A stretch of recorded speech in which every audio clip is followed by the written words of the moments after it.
শিক্ষামন্ত্রী মিলন সাহেবের অনুষ্ঠানে লোডশেডিং, এমপি শামা ওবায়েদের অনুষ্ঠানে লোডশেডিং। যারা বিশ্ব শান্তি, স্থিতিশীলতা ও মানবিক যেখানে শহরে থেকে এমপি মন্ত্রীদের অনুষ্ঠানে লোডশেডিং হয়, কারেন্ট থাকে না, সেখানে আপনারা কিভাবে আশা করেন যে আপনারা গ্রামে থেকে আপনাদের বাসায় কারেন্ট থাকবে? এদিকে আবার আমাদের কারেন্ট মন্ত্রী তো পুরাই ট্রেন্ডিং কাঁপাচ্ছেন। গ্রামে লোডশেডিং নাই। গ্রামের মানুষ নাকি লোডশেডিং চেনে না, তারা নাকি ফল্ট লোকাল গেম খেলে।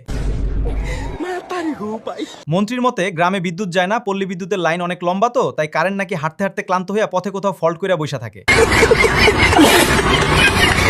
আমাদের পল্লী বিদ্যুতের লাইনগুলো অনেক লম্বা লম্বা, কোথাও যদি ফল্ট হয়ে যায় বিদ্যুৎ ট্রিপ করলে ওই ফল্ট লোকেট করতে টাইম লাগে। কর্মচারীরা নাকি হারিকেন নিয়ে সেই ফল্ট খুঁজতে বের হয়,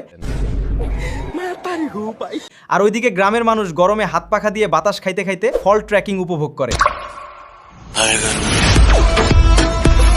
সেই জন্য বিদ্যুৎটা আসে না, আবার লাইন ঠিক হয়ে গেলে বিদ্যুৎ চলে আসে। আর যখন সাংবাদিক ভাই স্বাভাবিক একটা প্রশ্ন করলেন, সামনে গরম পড়লে লোডশেডিং হবে কিনা, তখন তো ওনার উত্তরের ফিলোসফি দেখে প্লেটো, অ্যারিস্টটলও কবর থেকে উঠে এসে হাততালি দিতেন। সামনে গরম পড়লে লোডশেডিং হবে কি হবে না, তুমি এখান থেকে বেরিয়ে গেলে তুমি বাজারে মোড়ে বলতে পারবে।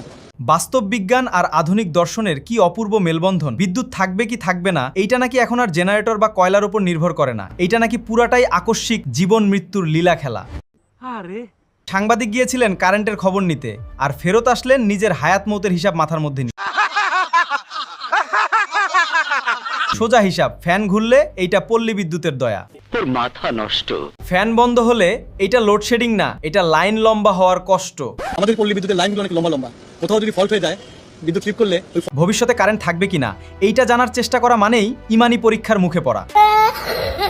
না আপনাদের কি বলতে পারবে কিনা? সেটা তো আলাদা বিষয়। না না এটা আলাদা বিষয়। এটা তো মিলে না। Please listen to me. আগামী 10 বছর ইনশাআল্লাহ বাংলাদেশের বিদ্যুৎ ব্যবস্থা কি হবে সেই প্রস্তাবনা আমরা জাতীয় সংসদে উপস্থাপন করব। তবে কথা একটাই, লোডশেডিং কমেছে, বিদ্যুৎ সরবরাহ ভালো হয়েছে, এটা সত্যিই ভালো খবর। কিন্তু জনগণ যেন খবরের কাগজ না, বাস্তব জীবনেও সেই উন্নতি দেখতে পায়, এটাই আসল কথা।